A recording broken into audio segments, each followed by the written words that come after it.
We have amidst us the speaker of the session, Professor Amy Lightfoot from the British Council, New Delhi, India, who would be addressing the gathering on multilingualism in the teaching of English in Indian classrooms, chaired by Professor Y. Srikanth, Principal, RIE Mysuru. Professor Y. Srikanth, a postgraduate in Geography and Education and a graduate in Law, holds his doctoral degree in Geography. A professor in Education Assessment Studies at NCERT since 2013, he has served as a faculty in the Department of Educational Measurement and Evaluation, Curriculum Group, and Department of Secondary Education NCERT as an assistant professor in the Department of Educational Management Information System, National University of Educational Planning and Administration, and as professor and in charge, National Talent Search Scheme at NCERT. He was a reviewer to the Professional Geographer, a journal of Association of American Geographers. Currently, he is a member of the editorial board of Journal of Educational Issues, Las Vegas, United States, Journal of Educational and Developmental Psychology, Canada. His recent publication was on Education in a Low-Fee Private Unaided Recognized School, a Case Study in Learning and Teaching, Journal, Australia. His areas of interest include students' assessment, education under public and private sectors, educational quality and accountability. I now request Professor Srikanth to take over. Good morning, everybody. It gives me immense pleasure to introduce our speaker, Amy Lightfoot, who is Assistant Director Schools, and she'll be speaking on multilingualism in the teaching of English in Indian classrooms. And as pointed out earlier, this is the third day of the conference, and Ms. Amy's presentation will be very critical because it is not only the English language but also the other languages which are influencing the teaching of English.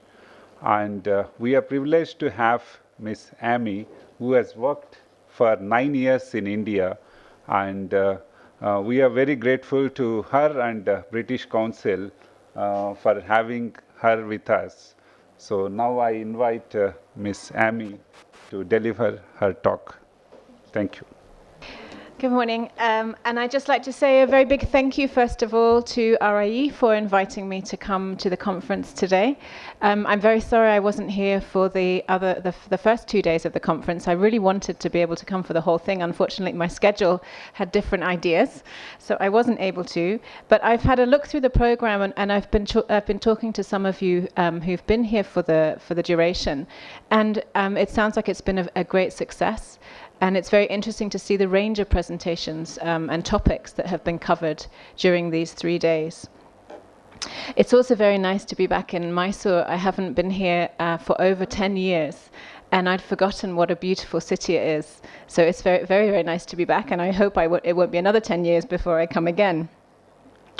Okay, so as Professor Srikanth said, I'm going to be looking at, in this talk, looking at English being taught in a multilingual world, and nowhere is that more the case than in India.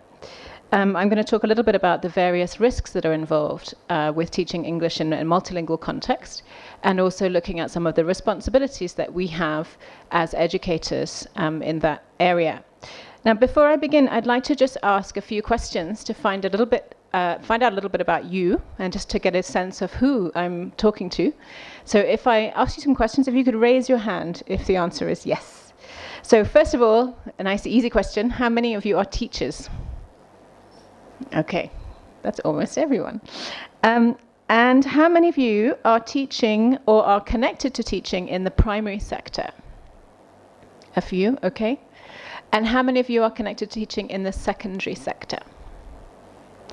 And in higher education? Okay, so it's a nice mix.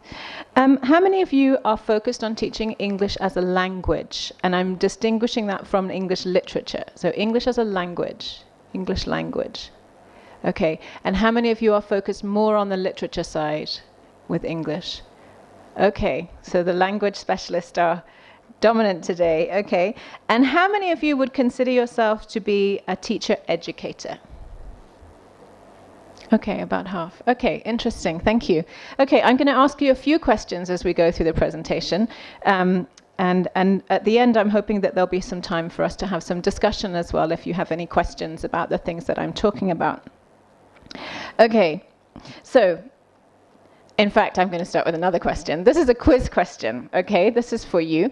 I'm going to start with some of just the foundational basics of talking about English as a lingua franca, the concept of a lingua franca. So my first question for you is, I'm assuming everyone is familiar with the term lingua franca as being a shared language. So which of these things is English the lingua franca for globally? The internet, global media, space exploration, the majority of academic journals, or all of the above? Anybody have an answer different to all of the above? Yes? Okay, that's true. It is the language of the majority of academic journals. That's correct. It's also the language of the internet in the majority of the internet. That's changing a little bit now, but historically for the internet, that has always been the case. Global media, I think it's fair to say that the majority of global media is published in English. But there is one thing that it is not the lingua franca of, which I was very interested to learn recently. Space exploration, the lingua franca is actually Russian, which I was very surprised. I don't know why I was so surprised, but I thought that was interesting, given that we think of English as being this all-pervasive language that feeds into every topic and an area of the world. Okay, so thinking about this idea of a lingua franca then. So just again, to go back to basics a little bit, why would we have a lingua franca? What's the point of having a lingua franca? Why is it important? So obviously it enables communications between and also within countries for people who come from different linguistic backgrounds. It also can enable, in some contexts, social cohesion. So we've seen in some countries around the world, for example in Malaysia, they made a very key decision to introduce lingua franca of Bahasa to Bahasa Malay, so that there was social cohesion within the country. Despite the fact that there were multiple languages being spoken by the population, they felt very strongly they needed one language to unite the country. And you can kind of see the reasoning behind that. We'll talk in a moment about why the sort of other side of that coin. Lingua francas can also enable trade, economy around the world. Obviously, if people are able to communicate, then it's easier to facilitate that. And we've seen that throughout history, obviously not just with English, but with all sorts of languages around the world, with Latin, with Arabic, all sorts of languages. It also enables diplomacy, and we see that between countries and also in bodies such as the United Nations, where they've adopted English and French and other official languages as the lingua francas for those communities. And finally, with science and academia as well. As I mentioned, and as we know, much of the academic publishing that is done is being done in English at the moment, for better or for worse. Okay, so these are all very good reasons for why we might want to support the idea of having a lingua franca, such as English or another language. Okay, but when we talk about lingua francas and we talk about languages taking on the roles such as the ones that I've outlined, obviously there is a risk potentially that the language becomes dominant. And I think many would argue that English has become a dominant language across the world. Obviously, it's not spoken by everybody, but it's dominant in many of these different spheres that we move in, except for space exploration. Okay, so what are the risks then if we have a dominant language such as English? So the first one is around elitism and the status of other languages. So we've seen this in India, where English has got a certain status across the country, and in some contexts you can see that it is being used as a marker of the elite and as shown to have a high status within the country. It's also true in other countries around the world, not just with English, but with other national languages that have been adopted as a lingua franca.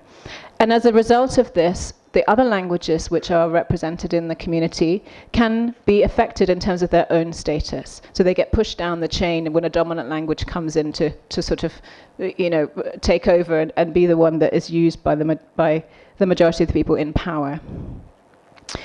Coupled to this, when people's languages are seen to be less important or to have less status than a dominant language, we can see that there is also the potential for a loss of identity.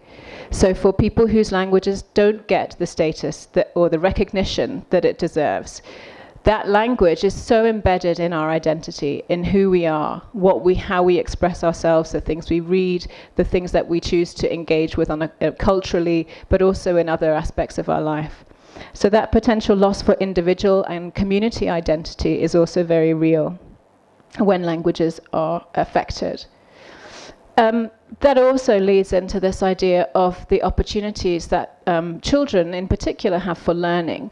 When one language is adopted as a lingua franca, whether it's a state language or a regional language in India or English or something else, then the children who have that language as the language they speak at home obviously have an advantage over those students who speak a minority language. And when they both meet in the classroom, the children who are going to do better are the ones who have that strong foundation in the language of instruction. Which means that over time, those we'll see in a moment, those learning outcomes for those students become necessarily reduced. And again, linking into the same thing, the foundation of education that children have as they go through the system can be weakened because they are being taught in a language which frankly they don't understand. So it's very difficult for them to adopt, to learn and to assimilate the knowledge that they need to have within the different subjects if the language in which they're being instructed is not one that they are confident in using or able to comprehend. And that again leads to poor learning outcomes for those children. Okay, so we've gone from some really, positive, happy things around why lingua franca is a good idea, and now we've seen that actually it can be quite depressing, the idea of having a lingua franca dominant language like English. I'm sure none of this is particularly new to you. These are all issues that have been spoken about for quite a long time in the literature. And I should also say that in the British Council, obviously, one of the area that we work in mostly in when we're talking about teacher education is in English language, but we're very conscious of all of these risks that come with the promotion of English over other languages. So what can we do? This is a question that we've been asking ourselves in the British Council, and again, I know it's something that has been coming up frequently in the literature, which is why I chose this topic for the conversation. I know the theme for the conference is around emerging themes and trends in English language teaching, and I think this is really something that is coming out much more over the last few years in the discourse around English language teaching. It used to be that people talked about teaching English and that you should only use English in the classroom, and that English was so important that the other languages should be put to one side and English should be the focus in those subject classrooms. And that's really changing now. There's a lot more focus on using translation and bringing in children's other linguistic resources in order to build on those to develop a complementary skill in English rather than something which replaces the other language skills that they have and that they need to develop. Okay, so as I said, what can we do? One of the things is to think and to be conscious of the fact that we can draw on children's linguistic resources. We can use the language foundation that they have already and use that to build their competency and proficiency in English or in another language. It's also important, I think, that for teachers and for all of us who are working in education to promote the idea of multilingualism. Something that I am always blown away by is how the majority of people in India are not only bilingual, but multilingual. It's very, very, very rare to meet somebody in India who is monolingual. But the opposite case is true in the UK. It's actually very rare to meet somebody who is multilingual in the UK, particularly when you get outside of the metropolitan cities. And there's a big discussion taking place in the UK at the moment about how unfortunate that is for our population, particularly in light of the unfortunate Brexit decision recently.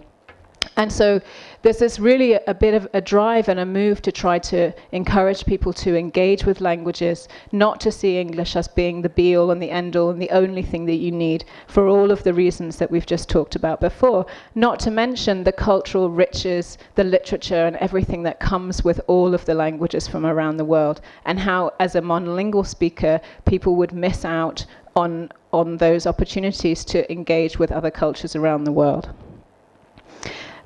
Within the classroom, as we'll see in a moment, we'll talk in a bit more detail, when we're talking about promoting the value of multilingualism, it's about helping students to be proud of their linguistic identity, the range of resources that they have available, and be proud of the fact that they are masters, or they are becoming masters of multiple languages, which is such an achievement, particularly coming, looking at it from the outside, from a country where is predominantly monolingual. And again, this comes down to celebrating it in the classroom. So that promotion is about celebrating. Look at all these languages that we have. Look at the differences between them. Look at what we can learn from each other and the different ways that we express our thoughts and our feelings and the things we care about in different ways. It's very rich, a very rich context for children to learn and to grow up in. Okay, so I'm going to move on now just to have a look at the research, because it's all very well talking about these things, but I think it's important that we reflect a little bit on what the research is telling us. And I know that in institutes such as RIE, there's a very big focus on using evidence to support the decisions that we make about what we're doing. So I'm just going to talk through a few, 3 or 4 different studies that have been done relatively recently, looking at this issue of English in the classroom and in the context of multilingualism. So the first one I'm going to talk about was conducted by Dr. Geeta Dorairajan, who's based at the EFLU University in Hyderabad. And this one was published in 2017, but it was based on some research that she'd done a few years ago. So she looked at 19 studies that have been done across the country in India over a time period of 35 years. So she pulled out data from various different pieces of research that have been done. And what she was looking at is how teachers were using the first language of the students in the English language classroom. What she found is that in the classrooms where the learners were participating using their mother tongue or their first language in addition to learning English, that there was an increase in confidence for those learners, that they were able to use that first language to support the English language learning that they were doing. And it was seen to complement the language that they were developing in English. She also identified that there were some improvements around their general fluency and also their vocabulary. Now again, thinking about this research and the other bits of research that I'm talking about, I think it's important to remember what, the historical kind of discourse that we've seen, where we've talked a lot about translation being bad, about having an English-only context in the classroom, and that's a kind of rhetoric that has existed over the last couple of decades, I would say. It's almost like translation went out of fashion, and now what we're talking about is not just the idea of translation, but again, it's a broader thing about drawing, and I use this phrase again, drawing on children's linguistic resources. So it's not just about this is the word in English, this is the word in another language. It's about how you make the connections with and for the children between the languages that they're learning. Okay, second study. This one is by Dr. Rahman, 2013. And he was studying a project he did a project in Assam, and looking at teachers of English again. And he was looking at how many of them said that they were using Assamese in the classroom to support English language learning. In a moment, we'll talk a little bit about the self-reporting nature of some of this research and what that might mean. But it's interesting to see that the majority of them said that they were using Assamese to support English language learning. What's interesting is that while 65% of the teachers reported that they were using Assamese, 90% of the learners said that they liked it when the teachers used Assamese. They felt more confident, they felt more comfortable, and they could navigate through the English language learning process much more effectively. Okay, and this last study, this one is interesting. This was published in the same volume as the one by Dr. Dorairajan. This is from Uma Chimarala. She's also based at the EFL University in Hyderabad. Now, this is interesting. So she's almost found, she's found something which kind of extends what Dr. Rahman has found in Assam, which is that, in fact, when she observed classes, 95%, that's almost all the teachers that she looked at, were using other languages in the classroom. So actually they were doing it. They were drawing on those resources, they were making the links. But crucially, when it came to allowing the learners to use their own language in the classroom, you can see it drops. So it's only 70%. So it's almost like they felt guilty about using another language or having other languages in the classroom. And they were doing it maybe as a last resort to try and ensure that there was some understanding taking place. But they weren't really making the most of that opportunity to use the other languages that the students have. She also said, this is what I think is particularly interesting about Chimarala's work, is that she talks about this idea of a monolingual mindset. And the idea that people have that, as it's like I was saying before, that if you're learning English or learning another language, that's the language that you have to focus on. And all the other languages sort of, fade away into the background and they're not important. And what she's suggesting is that we need to change that mindset. We need to be thinking in terms of a multilingual mindset and thinking about how all the languages interact together. Okay, and finally, this is just to give you a little overview of some research that I've been doing with a colleague, Jason Anderson. This is looking at, again, looking at English language teachers, and we did a small survey. We only surveyed 176 teachers, and they were teachers working in a whole range of different schools, private, government, all sorts of different schools. And as you'll see, almost half of them were working in English medium schools, where the language of instruction across the curriculum is in English. So this was interesting. These teachers reported, so this is something that the other research doesn't really show us, is that the permission that the teachers have to use other languages is another factor. So teachers are being told what languages they can use and what languages they can't use. And they, in this survey, it showed us that about half of the teachers are allowed to use other languages in the English lessons. So that basically means that 50% of them are not actively allowed to. You can see here that about a fifth of the teachers were told that they could teach only in English. And the rest of that half of those teachers, it was discouraged. So it wasn't something that was seen to be a good thing, but it was kind of, if you did it, then it wasn't such a bad thing.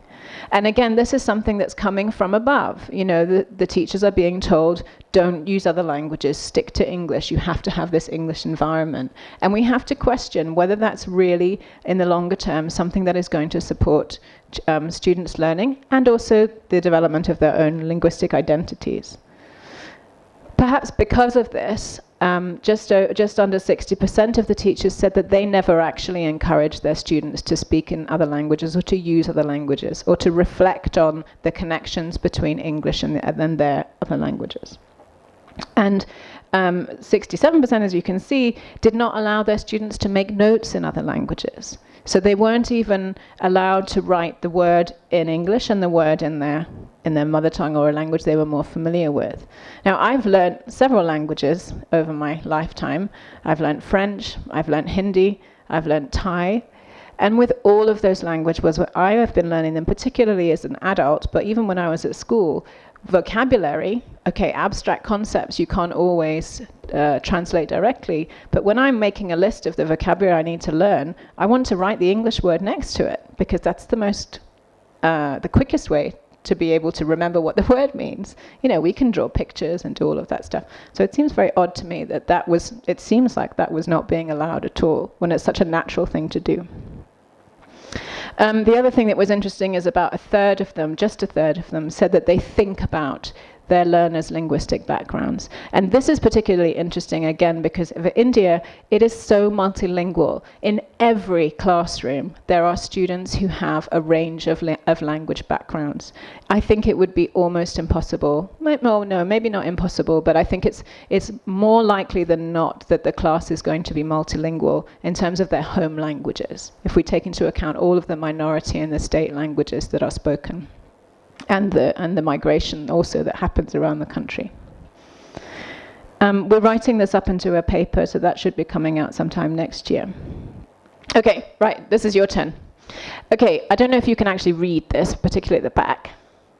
It's quite small. So I'm going to read these statements out for you. So if you're at the back, you're going to have to try to remember what I'm saying. What I want you to do is to tell me which of these 4 statements you agree with the most. Okay? So statement A, allowing other languages into English lessons does not help learning. The classroom should be like an English-speaking country. Skilled teachers can exclude these other languages. That's A.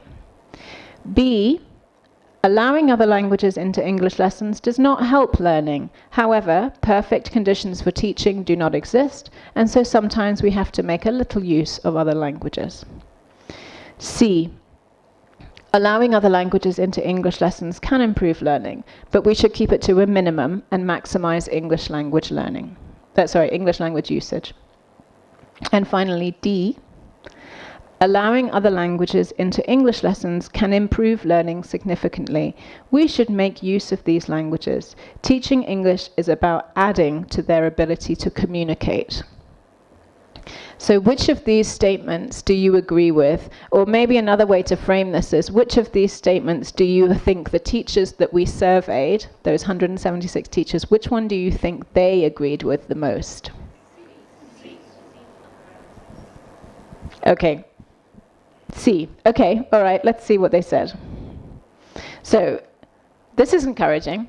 So this is the kind of hard line one where people say no other languages in the classroom. So less than 10% said that. About a fifth of them said that it happens. It's not ideal, but it happens, okay. Half of the teachers said C, as you suggested. And just 20% of them took the kind of opposite end of the scale and said that it should be active and we should be encouraging them. So you were right. So about half of them, very good. So about half of the teachers said this. But it's very interesting to see that spread of opinion. It's obviously there's different ideas about what is and what isn't appropriate. And another thing that I think is interesting is that all of this obviously is a survey, so it's all self-reporting. So all this is telling us is what they've answered, how they've answered the question. It's not telling us what actually happens in the classroom. And as you'll see from this next slide, one of the people who responded to the survey was also very keen to make that point. They said, good questions, but I doubt if you get real answers because the teacher of English avoids telling the truth about the language that he or she uses in the classroom. I thought that was really brilliant. I was so happy that somebody wrote that on the survey. It's so truthful. It's true. I mean, you have to go and do these observations, and I think that would be another step in the research to go and do that in the same way that others, Chimarala that I mentioned and other researchers have done. Okay.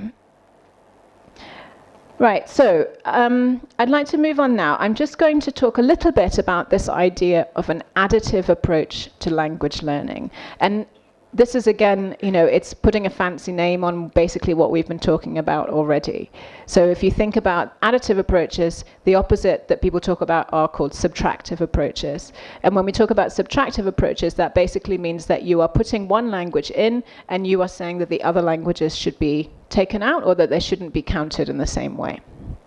Okay, so just quickly then, some of the literature in terms of what it's saying about the additive approach, how it defines it. So one of the definitions, or one of the ways it's framed is talking about the gaining of linguistic competence in individuals. So it's about building up linguistic skills. Crucially, it says there, building up linguistic skills while the first language is also maintained. This one talks about it in the idea of it being a kind of program or a model. It's a way, it's an approach, using an additive approach to English language teaching or any other language teaching. It's about adding a language in to the repertoire that the student has. Okay, and again, this one is also just a slightly different definition, where it talks about it being a principle and something that can be adopted at the policy level that then can feed down into the different policies and practices that take place at the ground level. So it's all very well talking about this in terms of the theory and the, the sort of theoretical ideas, but how does this translate into the classroom? How can we take this concept, this idea, and put it into practice? So these are some of the ideas that we've been looking at in the British Council and things that we're talking about. Now, before I show them to you, I want to be very clear that this is a wish list. And we are, just as you will see, we are very conscious of the fact that many of these things will be very difficult to implement, particularly the first one. So this first one suggests that in order for it to truly adopt an additive approach to English language teaching, the teacher needs to know the mother tongues of the students and also the national language of the wider community, and also have proficiency in English. That's obviously a big ask, right? You all know the kind of classes that you're working in and the range of languages that you have in them. And as multilingual as all of you are, and me, it's almost impossible to say that you can know every single language. And what happens if a new student comes in with a new language? You run off and go and learn that language. It's very complex and complicated. But there are perhaps ways of supporting that through other resources, not necessarily the teacher having to be the one who knows all of those languages. Again, it's a bit of a wish list. Okay. This one is looking at how the teacher differentiates his or her instruction and thinking about the different languages that are in the room and how they might need to change the way that they're teaching to meet the needs of the students with those language backgrounds. So sometimes we talk about when students have, students coming from different languages will have different challenges when they're learning English because of the way that their first language is structured or the kind of phonology of that language. And so having an awareness of those things can help you to differentiate what you need to focus on to meet the needs of this particular group that you have. This one is also interesting. This is talking about the idea of when we give activities in the language classroom, when we do things with our students, even with literature, when you're presenting literature in English to the students, there are often quite complex concepts that the students need to get to grips with before they can actually grapple with the language, the vocabulary and the grammar that you're trying to focus on.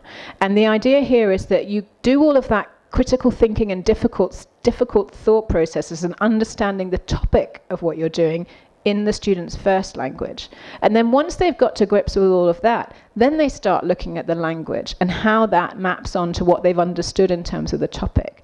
And it makes sense if you think about it. If you're trying to introduce something, a concept, a complicated idea in a language that the students are not very comfortable in, that's going to be, and at the same time learn that language to be able to talk about the concept. That's a very difficult thing to do if you haven't already got to grips with the concept in a language that you are very familiar in. So I think it's about finding that balance between language input and conceptual input and deciding about which is the most appropriate language to use for that.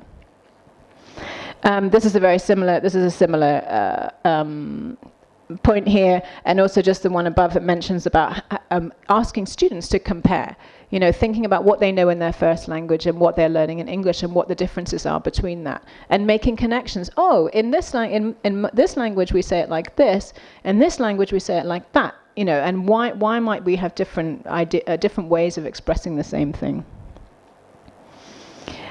This one is just going back to the idea that we saw in the survey where the teachers said that they did not allow their students to write in other languages. And this is about trying to encourage the expression of those languages within the classroom as well. Now, some will argue, okay, it's an English lesson. So do we really want to spend all of this time getting students to talk and work in other languages? And I absolutely accept that concern. But I think that there are ways to do it where English has still got the majority of the time that's being spent in the classroom, but you're still bringing in those other languages to feed it, if you like.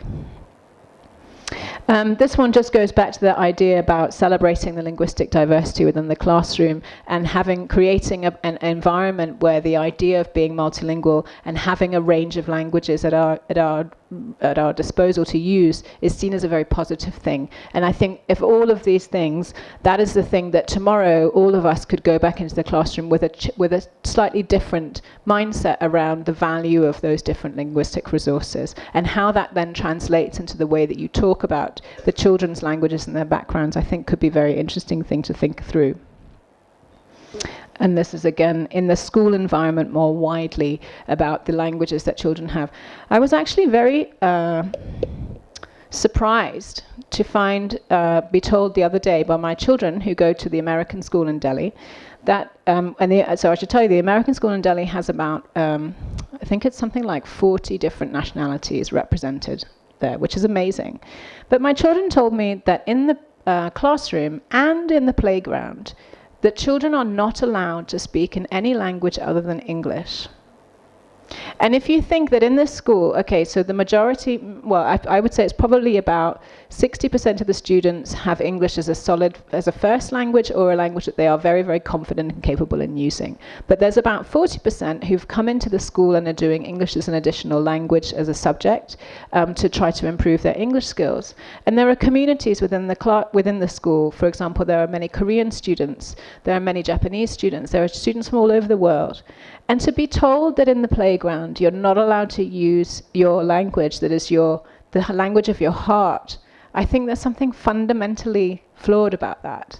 And I was really surprised to hear that that's the stance that they've taken. So it's something that I'm going to think about a bit more and maybe talk to the school about, to just try to better understand where that had come from. But I think, okay, the American school is one environment, but I think the same principles apply in many other schools in India as well, particularly those that have chosen to adopt being English medium. English medium in the classroom, okay, there's lots of issues around that anyway, but then if that then extends to the playground, that's when you get this idea that, oh, my language isn't seen as being important. My language isn't seen as something that is a good thing. And I think that's very dangerous. Okay, this is just to show you. Can I just ask you, have any of you seen this diagram before? Anybody familiar with this? Okay, this is, just very briefly, this is the British Council's Framework for Continuing Professional Development for Teachers. It was designed and developed in India, but it's now been adopted globally. And the way it works is we have 12 different professional practices. And we say that these 12 professional practices are the areas that teachers need to develop competence in. And at the end of the presentation, I'll give you a link to where you can find out more information about this. But for the purposes of today, just to say that one of these areas, one of these professional practices is called understanding multilingual approaches. And we see that again as being a really, really key thing in the repertoire of skills and knowledge that teachers have. And you can see, again, I'll give you the link, I'm not going to go through all of them now, but it really just reflects some of the things that we've already been talking about in terms of what teachers can do to try to develop that culture of multilingualism. And the culture, it's not so much the culture of multilingualism, because that obviously already exists, but the attitude to multilingualism within the classroom, and using those resources to help build English proficiency. Okay, just a reminder, and I briefly touched on this already just now, if we don't do this, what are the potential risks? And this is going back to those points that we mentioned about the lingua franca idea. We perpetuate this idea of language elitism, that the status of certain languages is greater than another one, and you can think through about what that might ultimately lead to in the future. It could lead to individual and communities' loss of identity because their language is not seen as being important. And again, as we said before, there's uneven opportunities for learning, weak educational foundations, and poor learning outcomes. Now, just to say, what I'm not saying to you today is that English is not important and that we shouldn't teach it. I hope nobody is going to take that message from my presentation. That's not my point at all. English is important.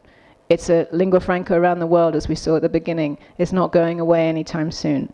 But I think that all of us as professionals and as educators working in English language teaching have a real responsibility to ensure that English is seen to complement other languages in the world, and that we don't continue on this trajectory of English being seen as this kind of, you know, a higher status, more important, better language than other ones, because I think that's a very dangerous road to go down. Okay, these are some of the resources. I said I would, what I'll do is I'll leave this slide up on the screen, and then if you're interested, you could come and take a photo of the slide and you can see the links that are there.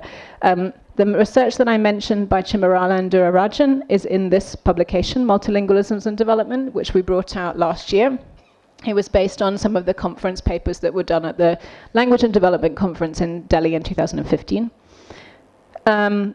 Then I've got the link there to our CPD framework, which I very briefly touched on. There's some more practical ideas and activities for the classroom from Jason Anderson, the colleague I mentioned that I'm working with on a paper based on that survey research.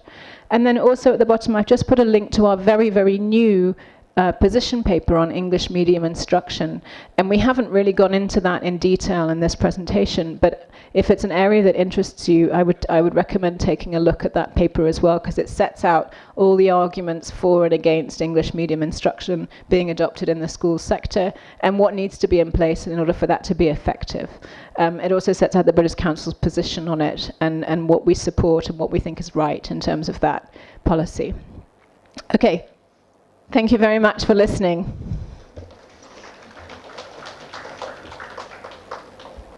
It was really a pleasure listening to you. And before we invite questions and observations from the audience, I would like to make some brief observations. I'm not going to summarize what you have said because you have said it very clearly. When it comes to Amy's presentation, she has spoken about the importance of multilingualism, how transition can happen from home language to English, and how we can sustain using of different languages. So these are very important and critical when we talk about a society which is largely multilingual society. In fact, our children use more than one language, I mean everywhere, almost everywhere. When it comes to the use of English language, like I was speaking at the inaugural, I believe that everybody loves English. This is what I said. We may hate other regional languages for different reasons, but certainly we love English. There is a reason to it. Like one Mr. Soynath has said, everybody likes a good drought, in the sense because the government employees, the local village administrative officer, everybody, they get some money if they have to disperse, drought relief. So in the same way, everybody loves English. The reason because like the famous Amitabh, you must have heard of Amitabh Bachchan. Yes, so Amitabh's quote says that, I walk English, talk English. So this has been happening for decades. It is not new to us. The reason because English not only provides language and not only provides opportunities in the world of work, but also it provides plenty of opportunities for transition in terms of socioeconomic status, which is quite critical. Even now many do understand. In fact, I've done some research and which clearly says that people are interested in moving to English language and also getting admission in private institutions. The reason because they can meet certain set of people and whom they consider as elite. So this is what happens. And that's the reason. I mean, it has an important scope much beyond the language. So that's what we need to understand. And like Mahatma Gandhi says, I would like to learn other cultures and imbibe them without blowing away my own. So that's what has to happen even in terms of language. And that's what is missing, and missing with many people. and the plight of the people one can imagine. Having studied in a local medium, I myself am not conversant to deliver a lecture in the local language. So after some time, because you get addicted to English, of teaching, learning, and doing everything, so that I mean you become glued to the language, you forget everything. So the proficiency levels come down certainly, but somewhere we need to maintain that. This is what I have seen, especially the people who go out of this place, especially from this country, and stay in other countries. So I see some fondness for them to have to be associated with their own languages. Recently I was traveling to Delhi from Bangalore, and next to me was a woman with her small kid who was 1.5 years old. So this mother, she was teaching in Kannada. I mean, small things like, in the aircraft. So I found it very interesting, and I asked, that you are using Kannada and you are teaching Kannada. She's living in Denmark. She said that my husband is a Tamilian, I am a Kannadiga, and we speak both the languages, and we teach both the languages to our children. One is 7 years old and the other one is 1.5 years. So one can see the interest among the people. They're also teaching other languages, that's a different thing. But normally what happens is that if you go to any mall or any place, right from the beginning you see the children being taught in English. Oh, don't climb the stairs like this, this and all. They say it in English rather than saying it in the local language, Hindi, Kannada, whatever. The reason because they think that the children should start learning English from the beginning. And like you said, I fully agree with you. We cannot be completely expressive in a different language, second language. Like you said that you note down certain things in English. So everybody requires that, and it is, we should consider it as an asset. And I must also mention an anecdote which is very important. My wife teaches in a school which I said earlier also, low-fee school. They're all people belonging to very lower socioeconomic strata, they attend this school. And what happened is one Oriya child, immigrant, family, they came to Delhi, and this child, they did not know any other language other than that of Oriya. So when he was put in this school, this low-fee school, though it is low-fee school, they teach only English. So this child was not able to understand anything. And what my wife did, she took the help of another child who knew Oriya and English, and started using that child as a translator. So in a 6 months time, this child picked up the language, and then he got adjusted to the classroom. So this clearly indicates that mother tongue is inevitable in the classroom, especially if we are to use their resources, earlier resources, and earlier knowledge and understanding. Without that, it will become very difficult. The research in the area of cognition also says the same thing. The cognitive shift that happens in the child who knows many languages is much more effective and proficient than the child who uses only one language. Because if you are talking to people who speak different languages, then every time you have to shift your focus to their language in order to understand and speak. So this is what again I have observed, which is very pertinent to share with you here. There is my niece in Delhi, and she, at least at the age of 3 years, she speaks 4 languages: Kannada, Telugu, Hindi, and a bit of English. So her grandmother is from Karnataka and her father is from Andhra. So when she speaks in the language in which the other person is proficient.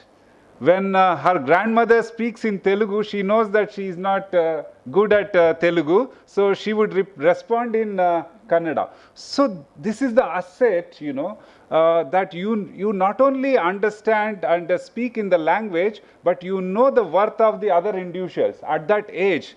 What are they proficient in? So this is something very important. And also that the cognitive capacities get enhanced, like very importantly, that if you are making these cognitive shifts, so your capacities get activated, and people do believe that new neural connections get activated, which otherwise, are dormant if you are speaking more than one language. So I think all these things should be used positively rather than having an understanding that English is the best. No doubt it is the language which is spoken by a large number of people, and if you want to be part of the elite, it becomes inevitable, but that does not mean that we can ignore our own languages. And especially the children, when they go to school, they not only change the uniform, but also change the language. They speak a language, a different language at home, and like you are saying, they are forced to speak altogether a different language in the school, which is like creating artificial barriers in learning, which are not advisable. And like you very clearly said, that a person expresses best in one's own language, and this language should not be allowed to become extinct. So in the sense, even the adults, it is not only the children who are interested in their own language, though we may not say it very clearly. Supposing, I have seen in this place at least some of the children from Andhra Pradesh coming to me and saying that I am from Andhra Pradesh. They know that a bonding could be developed if they say that, and not only because of the region and also because of the language and many other things. That certainly, whether you say it or not, develops. And that's what people feel. I think that that could also be used as an asset. Thank you very much. Now I invite questions, observations from the participants. Thank you very much. It was very heartening to know that this L1 resources can be used, and it was all supported by the empirical studies that you have mentioned, and we are very happy that. But my problem is how much of L1 and what kind of interventions that we can have of L1 in teaching English. I think maybe you can little elaborate on that. How much and what kind of interventions? Because I was teaching English in a setting wherein there were students from different language backgrounds. So I could not use L1 at all, because I myself was not proficient in all the languages that were spoken by my students. But still, I think I made a job of it. I don't know how far I was successful without using L1. So if you have any idea of how this, how much of L1 and the kind of interventions. Thank you. Okay, thank you. So I think first to say that it doesn't necessarily have to be the teacher who's using the student's L1, because as I said, I think it's it's very unusual for a teacher to know every single language. Well, if the class is very multilingual, it's difficult for the teacher to know every language. So I think we have to accept that. But I think there are ways that we can encourage the students to reflect on their own language in order to make connections between them. A variety of different ways that can be done by, as you mentioned, as putting students together who have a shared language and maybe allowing them to do some, say allowing, I'm not sure that's the right word, but encouraging them to do some reflection on what they're learning in their own language might be one way.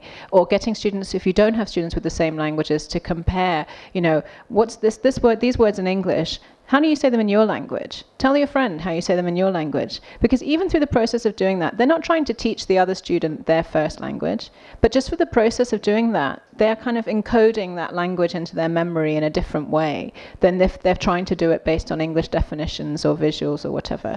So I think all of these strategies need to be used together. I think it's also a good point, how much are we talking about? Because as I said at the end, I don't think we should be under any illusion that in the English class, our primary aim is to teach English. And for all the reasons that, we've talked about and that Professor Shrikant mentioned, English is important. And again, I'm not trying to suggest it's not important. I'm not trying to downgrade it. But I'm trying to lift the other languages, I suppose, up to a similar platform. I think when it comes to how much, I think maybe the most important thing is to consider is what are you trying to, what do you want the students to learn? And start from that point. So what are the learning outcomes for your lesson, or for the week, or for the month, or for the term? What are you trying to achieve with your learners? What do you want them to be able to do in English? And always have that as your starting point. And then using those decisions to bring in activities which involve other languages as appropriate. So it's not about, you should use this much or this much. I think it's about making conscious, careful decisions about what the best way of introducing the language that you're trying to teach is, in order for the students to be able to walk away from your class knowing something they didn't know before and knowing how to use the language. Because I think that's another thing, is that we don't just want students learning lists of languages translated into another language. That's not going to help anybody. But they need to know how to use them and to practice using them, but at the same time using what they know already in another language to support it. I hope that kind of helps. I hope that helps. Yeah, exactly. Yeah, I think there's lots of people have been talking about it for a long time. I'm not suggesting that this is something I'm coming up with that's totally new, but I think it's something that's becoming much more into the forefront now in terms of English language teaching. I think you may have seen in the international community in English language teaching, there's been a lot of talk recently about non-native and native speakers of English and the different and how the different status that has been accorded to them over time, and that's now changing. And I think it's all part of this whole movement now to see English as being part of a bigger linguistic landscape rather than sitting at the top necessarily. And I think it's early days in terms of seeing how this then plays out in the classroom. And I think all of us have a responsibility to try to find those ways to make it work in the classroom, bearing in mind if you're thinking about what you want the learners to be able to do in English, but you're also thinking about not negating or downgrading the other languages that they also have that are close to their heart and the things that they need to be able to use to express themselves and to be able to do things professionally as well. Like you mentioned, not being able to deliver a lecture in the language that was your first language, whereas you can do it in a second language that you learned later. It's an interesting one, isn't it? And I think there's a lot of people in that position. And I mean, it's up to the individual to decide whether that's an issue or not. But I think all of us can look at how we can try to redress that balance. Thank you. Yesterday, in fact, I mentioned an experiment which I had done, not based on any research evidence, but intuitively, because there were students who come to the first year. Can you hear me? Yeah. So they come in from different linguistic backgrounds, and we have both students of science and humanities. So what they did, what they were permitted to do in class was to use their own languages, because I knew that they were able to comprehend what was happening, but the give and take of the class was beyond them, so they couldn't participate. But once they got comfortable using their own languages, and they didn't use their own languages, they used English, sometimes mixing codes and sometimes jumping from one to the other. And when they couldn't do it, then they would, and a large part of what they said had to be translated, but they got their peers to do it. And this happened only in the first semester. I mean, gradually they were using more of the target language they wanted to. So once they knew they could participate, they definitely did participate. And by the time they reached the fourth semester, and I mentioned it yesterday, a majority of them were fluent. But what is very, very interesting is that because I knew some of the languages, but I didn't know. So there was a tacit understanding that I wouldn't use the language, but they were allowed to. So that really works. That's interesting, and I think my son's French teacher actually adopts a similar approach in the classroom.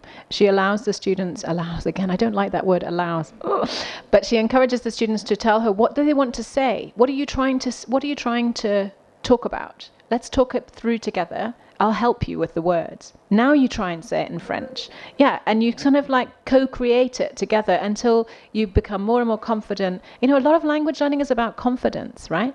And about building that, you know, that interest and that, confidence to use it. Interesting. Thank you. Thank you so much for this interesting topic. And you, in a very, with all researches and evidences, you told us how multilingual education helps and how the children's language help in learning English. I am from NCERT, New Delhi, and since you have seen all our NCERT 2005 and our focus paper and all our textbooks, all are, we are giving importance to mother tongue of the child for learning English. And all our activities and all we have integrated multilingualism in all our exercises and all we are trying. And the work that you are doing will also help us in again relooking our work that we are doing and also integrating them in our teacher training programs. What I would like to tell you is that in Odisha, we have multilingual education in schools, the tribal schools. And in 800 schools this is being used. And it's not only to teach English, it is to teach the state language. Because children, they have their own mother tongue, like Kui and Ho, Santali, all other tribal languages. And when children are learning Odia, that is the state language, this mother tongue, like initially, they're exposed to the mother tongue and that helps them to learn Odia. So, and after that, it is these languages help them to learn English from class 3. So, it is the time demands, it is the demand of the time, it is the need of the time that we must look at children's language. As Srikant told, that many languages means cognitively you are advanced, and monolingualism is, again, it is not detrimental to cognitive enhancement, but yes, obviously, we in NCERT, in our focus paper, we have talked about multilingualism is a resource to teaching English and other dominant languages, and this is again will help us to check our loss of language, death of language also. People say that English is a killer language, but it is not a killer language. Rather, in our focus paper, we say that English is actually creating multilingualism in our country. And thank you so much for raising this issue, and again we'll work on it. Thank you so much. Thank you very much. And also just to say, I've seen many of the policy papers and where there is mention of mother tongue, and I agree, I think it's all in there. I think there is an awareness of the need to do these things, and it's not that it's new in India. You know, this idea of multilingualism, multilingual education goes back for decades. So I'm not suggesting it's something new, but I think it's time for us as teachers to take some responsibility for it in the classroom. And just one extra thing I will say, which I thought I was going to say during my talk, but I didn't have the slide, is about the enabling conditions for these things to happen. So you mentioned about the textbooks. I think another thing that's really important, obviously, is around teacher training. So it's all very well, you know, we can talk about it in this room and have a conversation about it, but as you said, you know, it's only the beginning, and we need to have more resources, more training, more assistance to help teachers to navigate this in the classroom. And I know that the project in ERISA has had a very strong element of teacher training as part of it, teacher education, to support the activity there. And I can't stress enough how important it is to build that into any initiative where you're trying to make this happen. It won't just happen on its own. Thank you. Good morning, madam. It was wonderful watching your crisp presentation. I have a question. I'm a teacher from the secondary school, teaching in a Kannada medium. I'm not an English teacher, but teaching in a Kannada medium. Now, what should the focus of a teacher teaching in a vernacular language medium be? Like, is it sufficient if the student is made to understand the language and maybe speak or respond not minding the pronunciation and the grammar, or is there a need to focus on that perfect language, what you call with all the accent and grammar and the correct usage of the language, because it's a vernacular medium. And second one is a comment on what you said about an American school where speaking in English was compulsory. I think the parents admit their wards or their children to particular schools with certain aspects in mind. Like, my child should learn best English or be proficient in English, and that's why they admit in school. And the thing is, like, you can never learn swimming without getting into the water. Just like, you can never learn a language without speaking. Maybe that is the reason why most of the English medium schools make it compulsory for their children to speak English everywhere.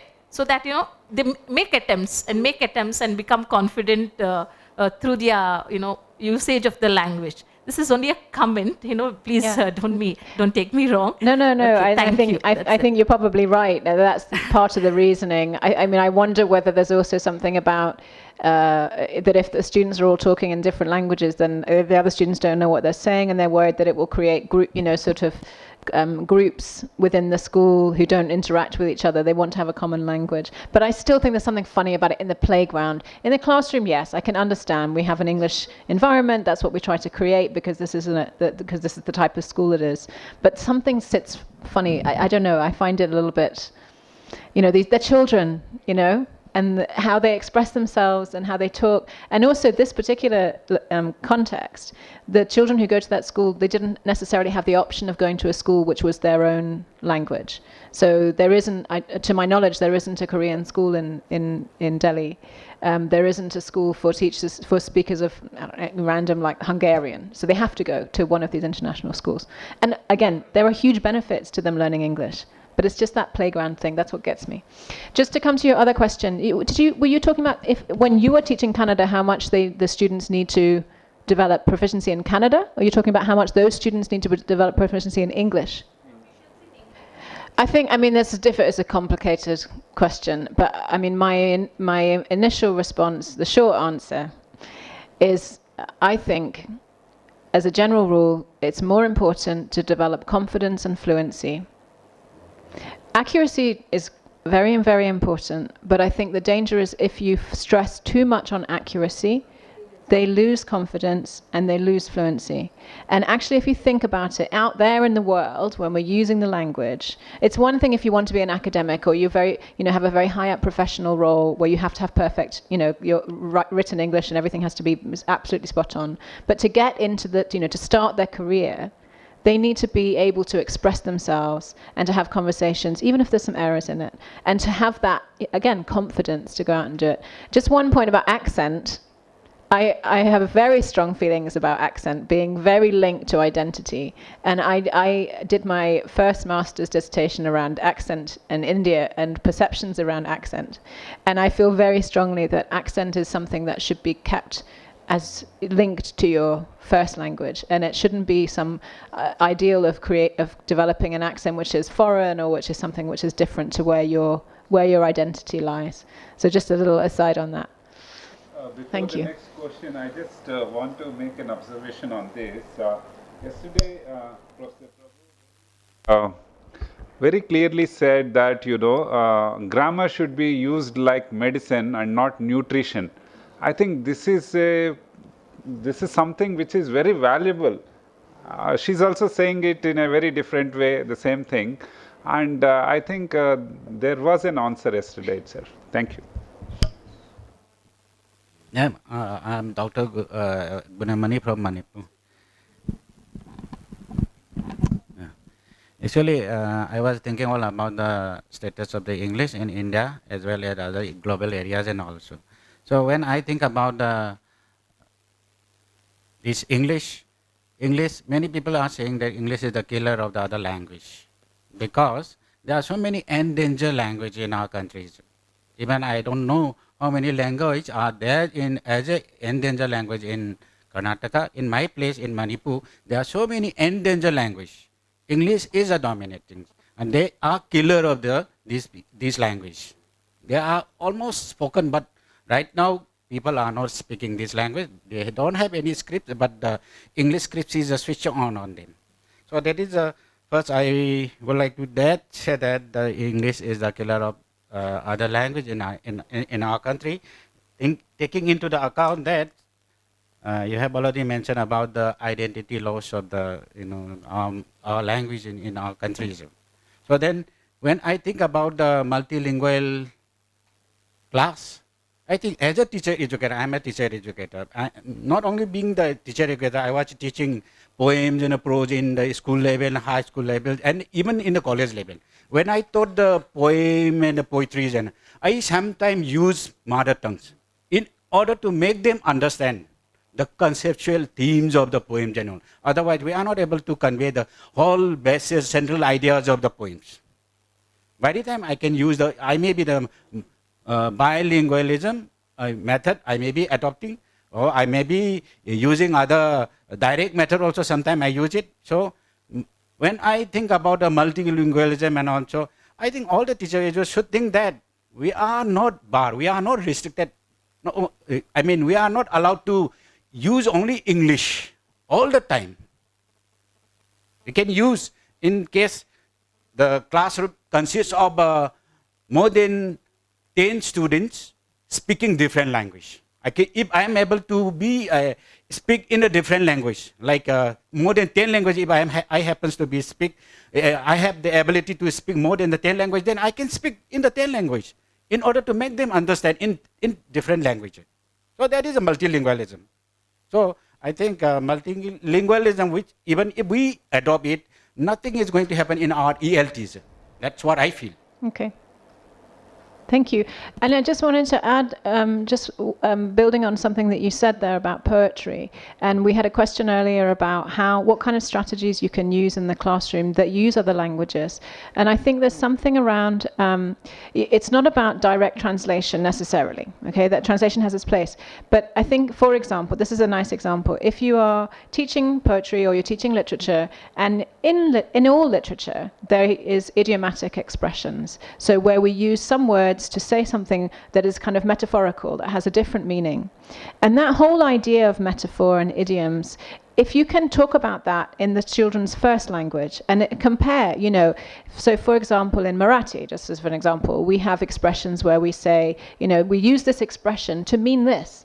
The words are very different and it's a complete different context, but that we use this idiomatic expression in this way. So in a similar way, in this piece of writing, the author is using this kind of idiomatic expression to show as a metaphor for something else. And it's finding the connections like that. Oh, okay, so that's what an idiom is, that's what a metaphor is, that's why they've chosen this choice of words. It's that kind of thing, I think, rather than directly translating something, for example, an idiom, which you can't directly translate unless there is a comparable idiom. But yes. In the same way, when I was teaching this poem, like the light exists in the spring season, it's written by the Emily Dickinson. So when I was telling the main central ideas of the poem, then I translate in Manipuri also sometimes. Yesterday, some of the students of the RIE, they are performing the Othello. In my MA level, I did this Othello. Then my teacher, I was asking in my own language, what are the tragic flow of the Othellos? I learned it from my own language. After that, I translated it into the English. So it's okay, but even though he was not speaking in Manipuri language in our classroom translation, that's all. But I would like to ask another one question. It's people living in the northern part of the UK are speaking different pronunciation, and the people living in the southern, they are speaking the different pronunciation. Yeah. So my question is all about the word like often and often. Oh. Then, so which one is correct and which one is more preferable to be pronounced? That is one question. And some people are saying that those people who are pronouncing the word often, this is more educated people. Do you believe or do you agree with this? Thank you. Oh, I don't know. I think things like that, I think they've become so blurred now. I don't even know which one I say. What do I say? Often. No, I say often. But I went to an American school, so my English is actually slightly Americanized. There's certain phrases that I use that sometimes my friends and my family are like, what are you saying? The Royal family people are pronouncing this open. Right. Other race of the people, they are not well educated people are speaking open. Do you know what? Actually, honestly, I really don't think it matters. I think it's if you can say the word in a way that other people can understand it and know what you're saying. That's what's important. Thank you, Amy, for your very interesting and good presentation. I'm the eldermost person in this audience. And so, when you said Anderson, I remembered my classmate Jeremy Anderson for a few seconds in Edinburgh. Whether it was Jeremy you were working with. No, it's Jason. No, it's Jason. Also Jay, but different but also Jay. But for a second I wondered whether it was Jeremy. No, I'm afraid not.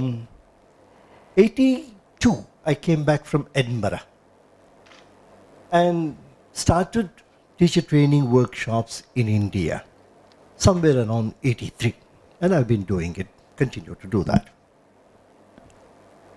I notice a very distinct change in the mindset,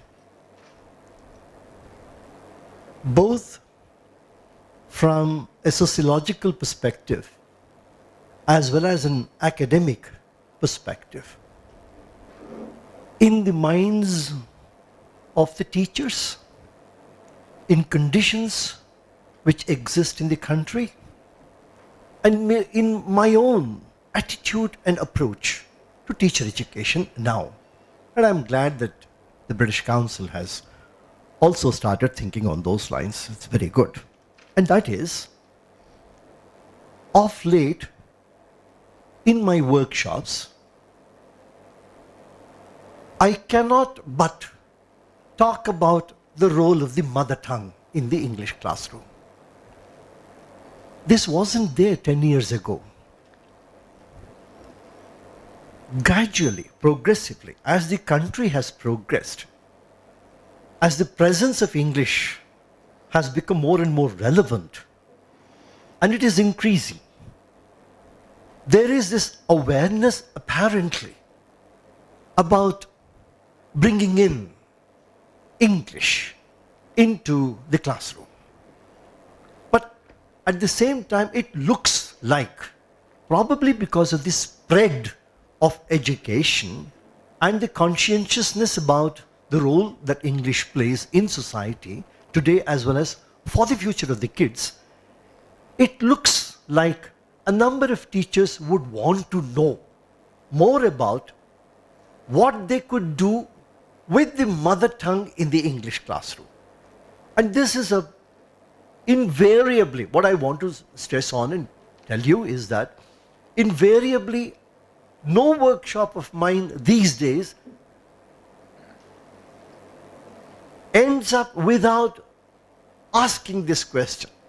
Do you use L1 in the classroom? How many of you do? A whole lot of them raise their arms and so on. So, is it helpful? It goes on like that. And how shall we use, and then so on. The discussion goes on for the next 20 minutes. And therefore, it's just not possible to eliminate the role of L1 in the English classroom.